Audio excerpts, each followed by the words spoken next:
मेरे दोनों हाथ ऊपर उठा के मेरे साथ कहेंगे, भारत माता की, भारत माता की, वंदे वंदे।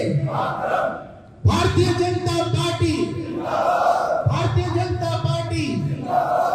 आदरणीय नरेंद्र मोदी, आदरणीय नरेंद्र मोदी, योगी जी,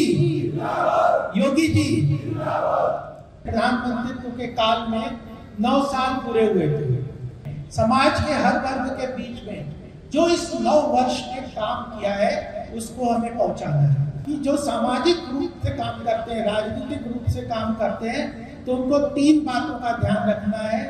चर्चा, पर्चा और तीसरा खर्चा।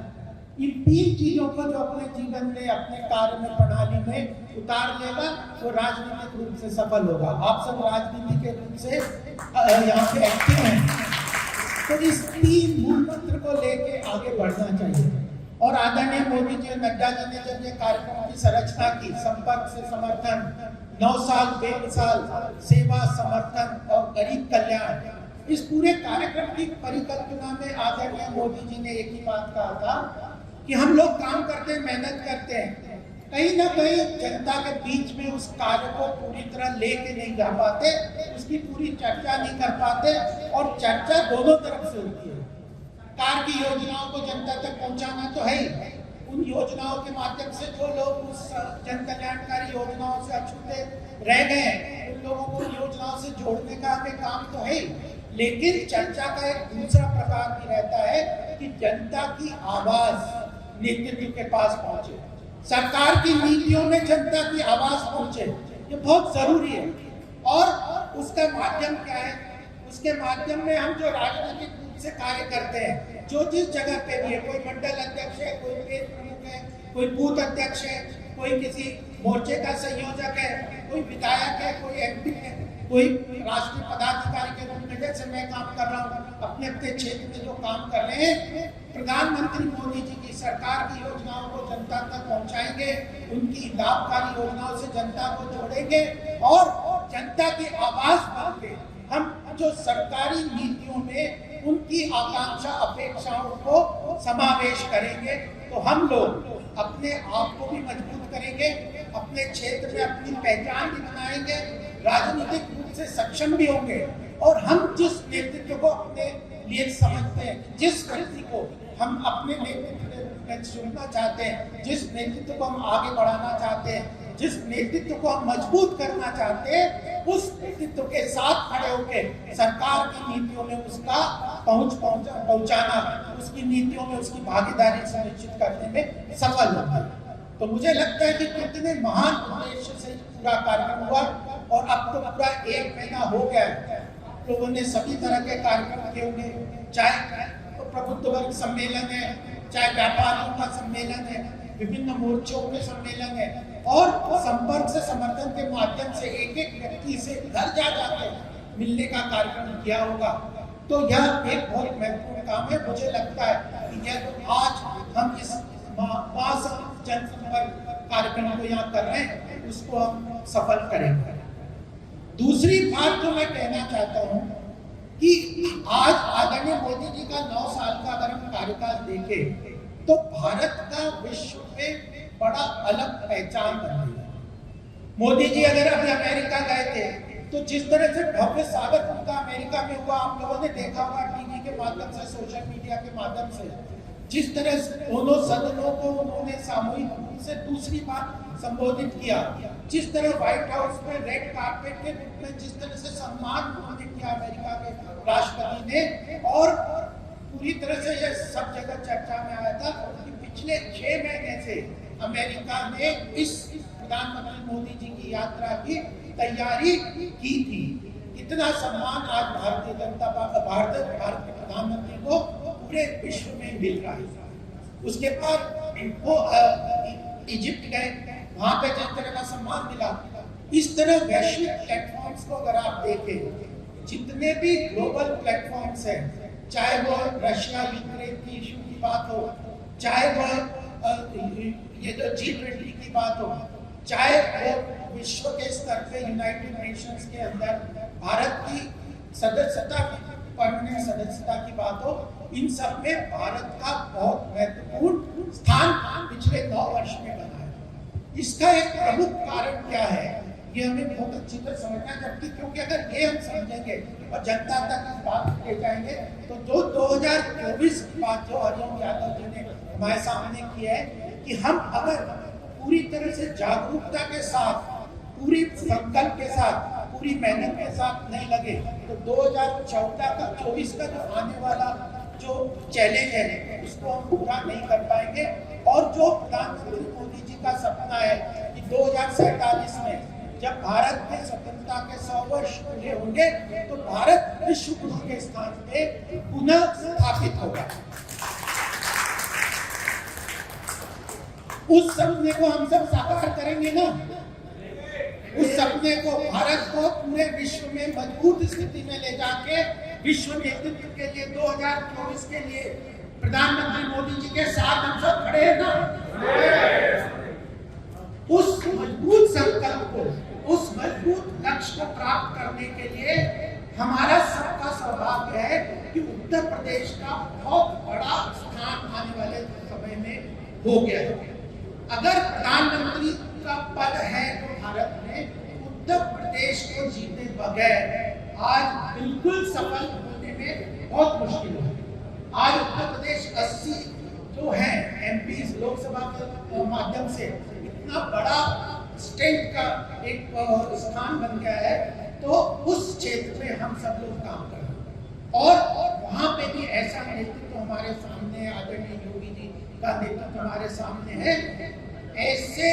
प्रदेश के नेतृत्व और ऐसे राष्ट्र के नेतृत्व, ऐसे संगठन के अध्यक्ष के रूप में नड्डा जी, ऐसे गृह मंत्री के रूप में अमित शाह जी, ऐसा नेतृत्व आज भारतीय जनता पार्टी और भारत के पास है। और हम सबका सौभाग्य है कि उस नेतृत्व को मजबूत करने के लिए हम अपने अपने क्षेत्र में या गौतम नगर में, आप अपने गांव में, आप फिरोजाबाद में, ये यहाँ पे ज्यादातर आज गौतम नगर के लोग यहाँ पे उपस्थित हुए, वह सब लोग खड़े, तो ये हम लोगों का सौभाग्य है। ऐसा इतिहास में कभी कभी मौका मिलता है कि जब देश ऐसे कगार पे हो इतिहास में, जब ऐसा मोड़ देश के सामने हो, जब एक जिस दिशा में अगर हम बढ़ेंगे तो देश प्रगति के रास्ते में बढ़ेगा और हम सब लोगों का कंट्रीब्यूशन होगा। तो जैसे विश्व इस पटल पे भारत की पहचान बन रही है, वैसे ही भारत के पटल पर उत्तर प्रदेश की पहचान बन रही है और उत्तर प्रदेश के पटल पे गौतम बुद्ध नगर की पहचान है। आज आर्थिक प्रगति जो देश कर रहा है उसमें उत्तर प्रदेश का बहुत बड़ा कंट्रीब्यूशन तो है ही, गौतम बुद्ध नगर का बहुत बड़ा कंट्रीब्यूशन आने वाले समय में और बढ़ जाएगा। तो हम सब लोगों को यहाँ पे कार्य करते हुए उस लक्ष्य को मजबूत करते हुए आगे बढ़ेंगे। और इतनी चीजें देख लीजिए, कोविड में अभी आदरणीय हरिओम यादव जी ने बताया कि योगी जी ने किस तरह से काम किया। दिल्ली में 3 लाख लोगों को जो काम कर रहे थे दिल्ली में, प्रवासी मजदूरों के लिए अलग अलग क्षेत्र में, दिल्ली की सरकार ने पसंद दिखा के कोविड में उनको छोड़ दिया। आदरणीय योगी जी ने 2-3 दिन में, हम तो यहीं पे थे, आप सब काम कर रहे थे, 2-3 दिन में यहाँ कैंप लगाया, बसों का इंतजाम किया और डीएम को पूरी प्रशासनिक शक्ति को लगा दिया कि 3 लाख लोगों को जो दिल्ली सरकार ने सड़क पे छोड़ दिया बसों में भर के, उनको अपने गंतव्य स्थान पे टेम्पररी यहाँ पे शिविर लगाए, भोजन की प्रबंध किया, उनके स्वास्थ्य की चिंता की। 2-3 दिन में इतने 3 लाख लोगों को अपने गंतव्य स्थान पे पहुंचाया जाए। कितनी बड़ी बात है, छोटी छोटी बात। आज हम देखते हैं, हरिओम यादव जी ने बताया कि कैसे लॉ एंड ऑर्डर की सिचुएशन के कारण हम परेशान रहते थे। आज हमारी बहू बेटियां, बच्चे सब व्यापार पर सभी लोग इस काम को आगे कर सकते हैं। तो मुझे लगता है कि इस संदेश को हम जरूर आपस में लेके जाएंगे और अपने क्षेत्र के जो संदेश हरिओम यादव जी ने कहा है, कैसे नेतृत्व को हम चाहते हैं, कैसे व्यक्ति को हम आगे ले जाना चाहते हैं, उसके साथ पूरा अपना संपर्क जोड़ते हुए आगे बढ़ेंगे तो नेतृत्व भी मजबूत होगा, हमारी बात भी केंद्र स्तर पे पहुंचेगी, हमारी बात भी संख्या के बीच में पहुंचेगी और हम सब भी यहाँ पे आज गुर्जर समाज के लोग, यादव समाज के लोग बहुत संख्या में यहाँ है, ब्राह्मण समाज भारतीय जनता पार्टी, योगी जी और सबका उद्देश्य है कि सभी समाज को लिए साथ में आगे ही बढ़ते जाना है। यह बात संदेश को हम लेके चलेंगे, लेकिन कुछ बातें कि समाज के रूप में भी स्वाभिमान की आवश्यकता है। समाज के रूप में भी अपने स्वाभिमान को लेके जो चलता है तो अपने समाज को भी मजबूत करता है, राजनीतिक रूप में उसको मजबूत करता है और देश के लिए भी कंट्रीब्यूशन करता है। तो गुर्जर समाज के जैसा इस गौतम बुद्ध नगर में कार्य किया। मैं चाहे गंगोर में जाता हूँ, सिकंदराबाद में जाता हूँ, रघुपुरा में जाता हूँ, खुर्जा में जाता हूँ, दादरी में जाते हैं। जिस तरह से पुराने समय में अपने चाहे अपनी जमीन को देने की बात हो, चाहे अन्य समस्याओं में लोगों के साथ संघर्ष करने की बात हो, तो इस प्रदेश को, इस क्षेत्र को मजबूत बनाने की बात हो, गुर्जर समाज ने बहुत बड़ा योगदान किया। ऐसे हम जिस संस्कृति से जुड़े हुए हैं उसमें महाभारत आप सबने पढ़ा होगा। महाभारत में भगवान कृष्ण ने पांडवों का साथ दिया था और उस साथ के कारण केवल 5 पांडव थे, 100 से ऊपर कौरवों की सेना को वो परास्त करके खत्म करके पुनः धर्म की स्थापना की। तो मैं तो ये कहना चाहता हूँ कि जैसे उन यादव समाज ने पांडवों को मजबूत करते हुए कृष्ण जी के आह्वान पे यह काम किया था, आप सब भी यादव समाज के लोग उसी तरह भारतीय जनता पार्टी के साथ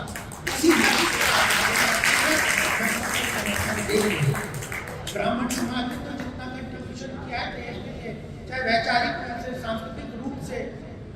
ज्ञान की परंपरा को आगे ले जाने का, नेतृत्व देने का, तो यह सभी समाज के लोगों को साथ में लेके हम आगे चलेंगे। इस बात को भी मैं आपके सामने रखना चाहता हूँ और मैं बहुत ही आभारी हूँ जो आप लोगों ने यहाँ आके इतना सम्मान मुझे दिया, इतना प्रेम मुझे दिया और इतना जो आने वाले समय में अपना सहयोग देने का जो संकल्प किया, उसके लिए मैं बहुत बहुत आभारी हूँ। बहुत बहुत हमारे इसके बाद संक्षिप्त रूप में 2 ऐप है, नरेंद्र मोदी ऐप और सरल ऐप। उसके माध्यम से भी हम अपनी बात, हम तो डायरेक्ट हरिओम यादव जी के साथ, मेरे साथ विजय जी हमारे साथ रहते हैं, सुभाष जी बैठे हैं, ओम भाटी जी हैं और भी सब लोगों के साथ जुड़ेंगे, हमारे साथियों के साथ जुड़ेंगे। लेकिन नरेंद्र मोदी जी और भारतीय जनता पार्टी के सीधे जुड़ने के लिए संक्षिप्त में अभी ये नरेंद्र मोदी ऐप और सरल ऐप की बात बता देंगे। उससे आप लोग स्मार्टफोन के माध्यम से भी अवश्य जुड़ेंगे और मुझे लगता है कि हम इस बात को आगे लेके आगे जाएंगे। बहुत बहुत धन्यवाद। भारत माता की, भारत माता की, भारत माता की, वंदे वंदे। Bharatiya Janata party, Bharatiya Janata party. धन्यवाद।